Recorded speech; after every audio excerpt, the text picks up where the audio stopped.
Welcome back to my channelnya Indah. Kali ini Indah mau berbagi soal ilmu yang sangat penting buat semuanya, berhubungan dengan manusia atau untuk kuliah, sekolah, atau mungkin untuk bekerja.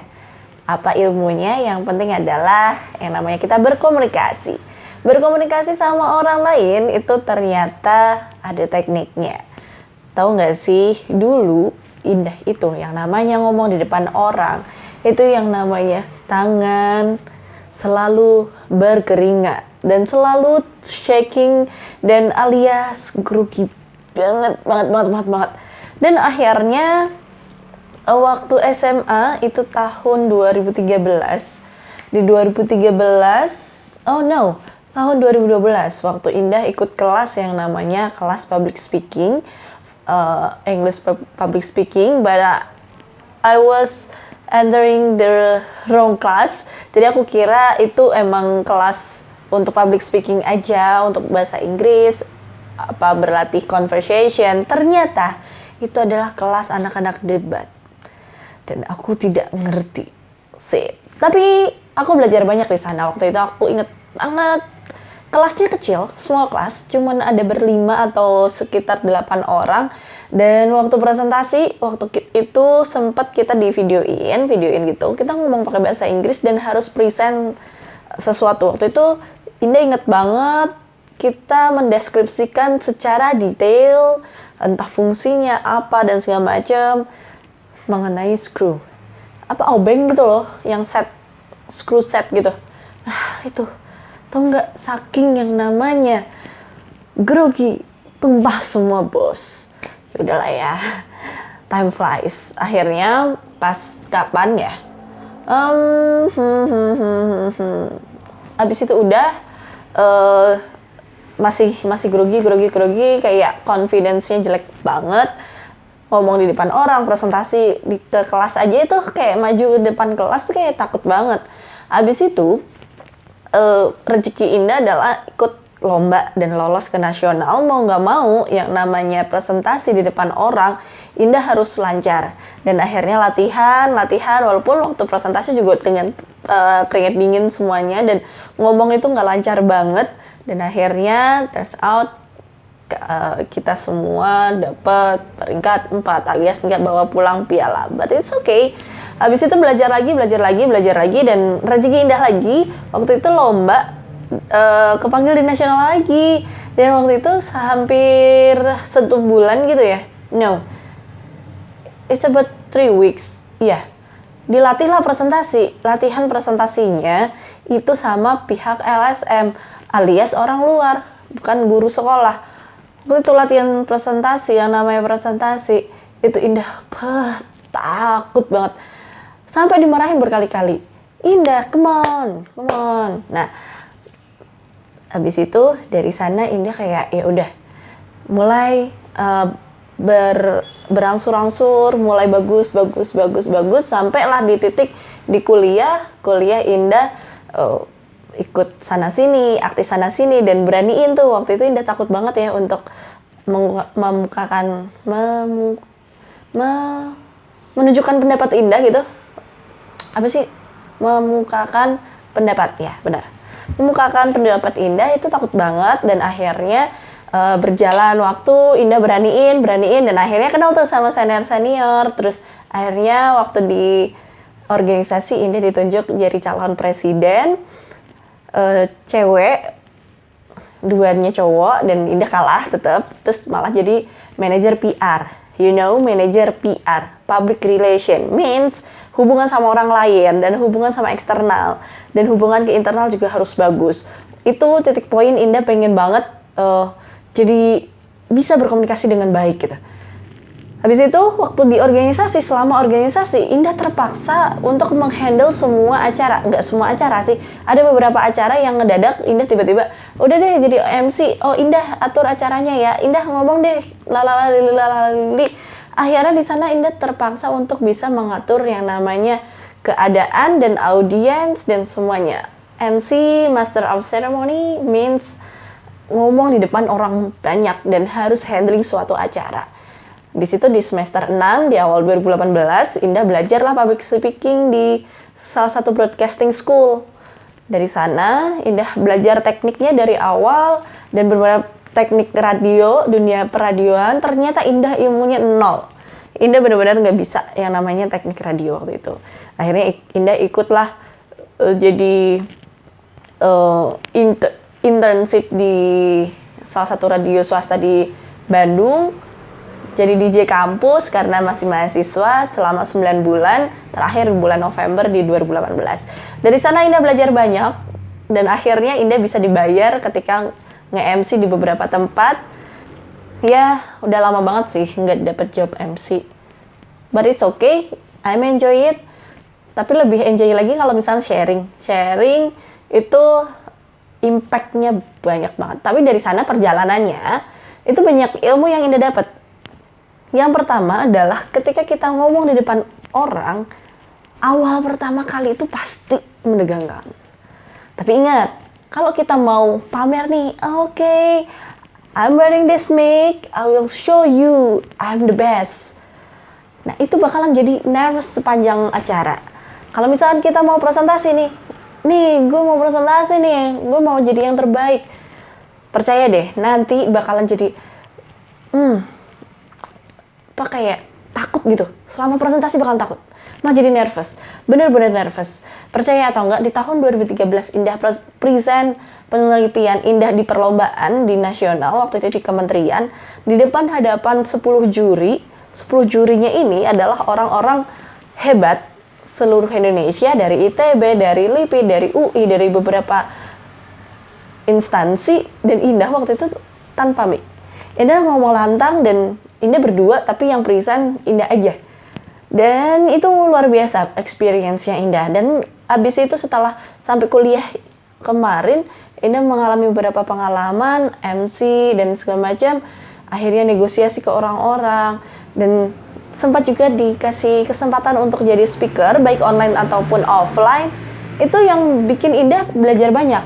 Ketika kita mau ngomong di suatu lingkungan, kita harus tahu dulu siapa audiensnya. Itu yang paling penting, siapa audiensnya. Kalau audiensnya teman-teman kita sendiri, ya udah kita santai aja. Anggap teman-teman kita yang kita ajakin ngomong itu nggak ngerti apa-apa. Ketika kita berasumsi seperti itu, kita bakalan ngerti cara membawakan diri kita sendiri. Oke, ini adalah postur tubuh Indah yang duduk tegak. Ketika kita duduk, kelihatan kan? Lemes banget. Tapi kalau kita duduk tegak gini, ibaratnya kalau kita berdiri tegak juga, seperti posisi Indah duduk, ini bakalan kita mengangkat diri kita. Oke, I'm ready to present this moment. Jadi kayak misalkan, the stage is mine. Jadi kalau kita mau present, ibaratnya orang-orang yang ada di sana itu nggak ngerti apa-apa. Jadi itu bakalan reduce namanya nervous kamu. Oke? Yang pertama, setelah tahu audiensnya siapa, kita analisis dulu ya. Audiensnya kalau misalnya teman-teman sekelas, ya udah kita bawakan aja secara santai. Lihat juga ya acara formal atau non formal. Kalau di kelas jangan sampai kita selengean, "Woi bro, gitu ya. Ini bakalan lalalali." Ya nggak gitu juga. Tapi kalau misalnya kita ngomong di segerombolan orang yang seumuran, ya kita santai aja ngomongnya. Nah, kalau misalkan di kelas, ya secara polite-nya di kelas kayak gimana gitu. Habis itu, setelah itu posturnya jangan lupa, kita harus duduk, berdirinya tegak ya. Kita berdiri tegak. Itu kalau kita offline. Kalau online, pastikan kalau misalkan lewat Zoom atau Google Meet, kita udah ready tuh semuanya setup dan segala macam. Jangan lupa kita harus fokus nih. Kita ibaratnya kita ngomong ke banyak orang, tapi mukanya adalah layar kita. Ketika udah fokus kayak gitu, oke, ya, kalian ya. Live IG juga kayak gitu tuh. Kita fokus nih, jangan sampai kita, oke, aku tuh gini. Iya, kalau ini, not interesting at all. Terus, di situ, kuasai materi dengan baik. Kalau kita menguasai materi dengan baik, asumsi kita, orang yang ada di ruangan itu, atau yang di room meeting di online maupun offline ini, kan kita tadi asumsinya mereka nggak ngerti apa-apa ya. Kalau misalnya kita nggak menguasai apapun, artinya mereka juga tahu apa-apa. Kita jadi nervous lagi nih. Kita jadi nggak bisa menguasai diri kita sendiri. Jadi ingat, sebelum kita present, selain kita mengasumsikan audiens kita nggak tahu apa-apa, kita juga harus menguasai materi dengan baik. Setelah menguasai materi dengan baik, kita bakal present well.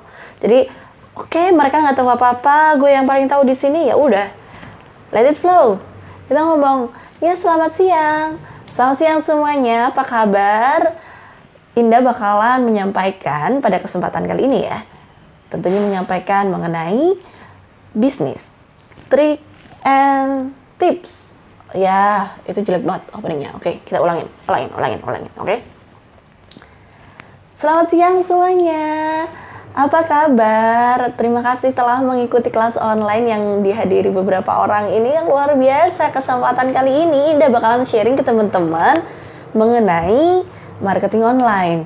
Nah, masalahnya pandemi ini berdampak ke semua hal. Gak cuma kita doang kok, tapi ke seluruh dunia itu bakalan berdampak. Jadi tenang aja, you are not alone. Jadi setelah opening kayak yaudah opening itu jadi kuncinya. Habis itu ngomongin lagi nih. Nah, sebelum kesana ada istilah yang namanya tak kenal maka tak sayang.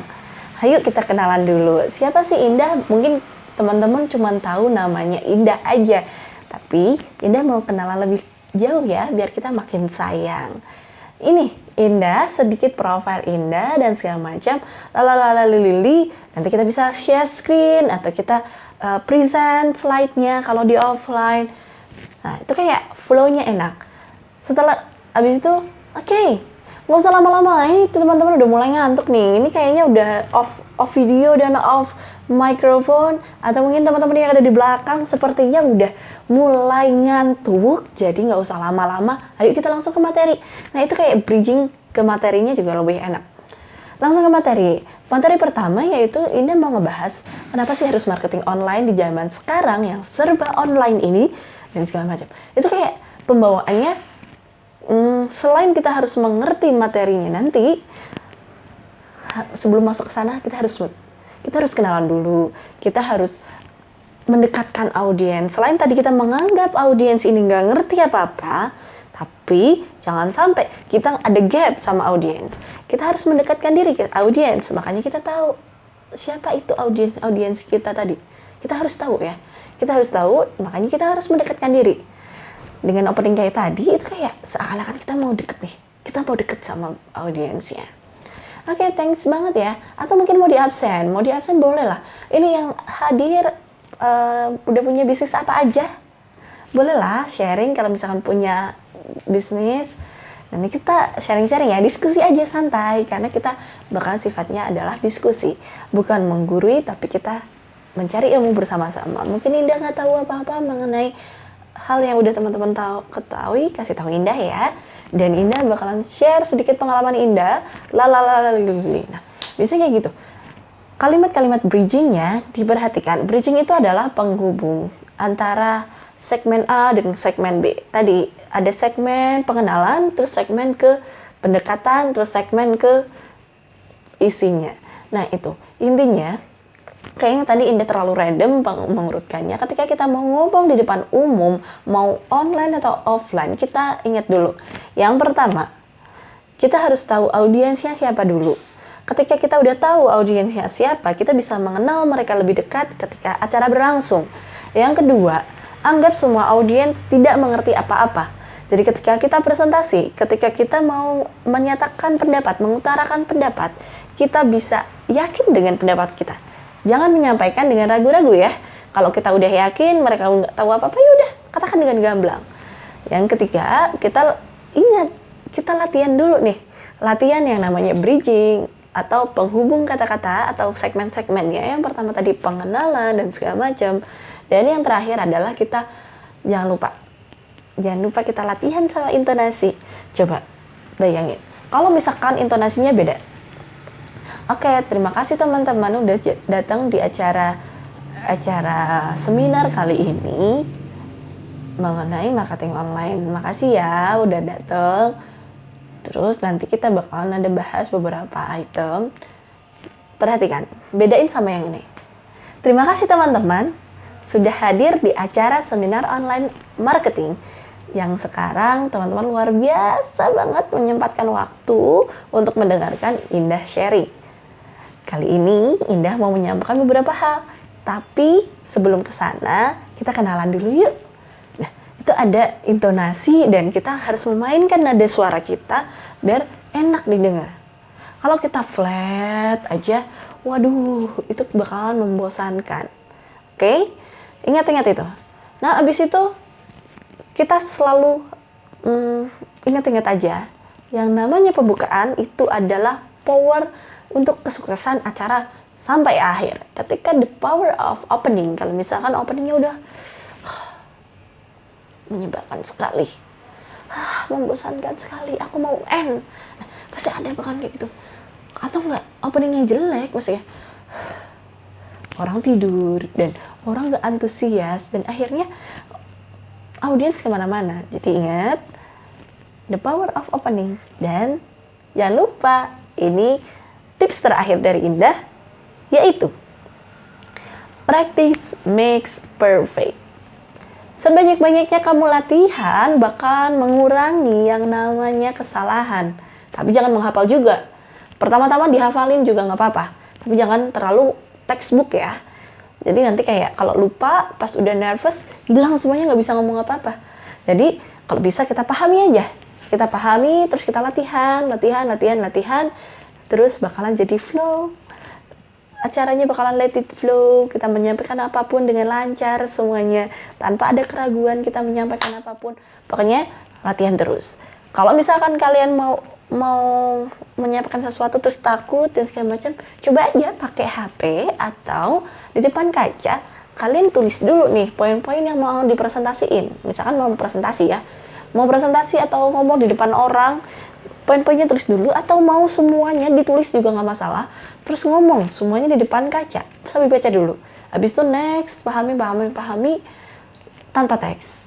Terus kalau enggak, coba direkam pakai HP atau pakai kamera, terus diputar aja.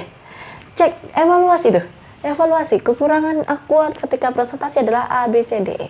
Ini nanti tips ini bakalan berguna banget ketika kamu mau yang namanya presentasi sidang atau presentasi ke investor, presentasi atau apapun yang berhubungan dengan orang lain. Jadi sekian dulu ya tips and tricks dari Indah. Sharingnya semoga bermanfaat. Next, ini bakalan ngebahas detail beberapa hal, mungkin tips presentasi atau tips public speaking yang lainnya. Tapi kalau kamu mau punya request, boleh loh ya, DM aja atau langsung komen di Dwi Indah Ang. Komen di sini juga boleh di kolom komen. Jangan lupa kalau bermanfaat, subscribe dan nyalakan lonceng belnya. Atau mungkin di-share ya ke teman-teman kamu. Semoga konten ini bermanfaat. Jangan lupa untuk menjadikan lebih baik besok daripada kemarin. Hari ini harus lebih baik ya dari kemarin, dan besok harus lebih baik daripada hari ini. Be better for yourself. Bye-bye.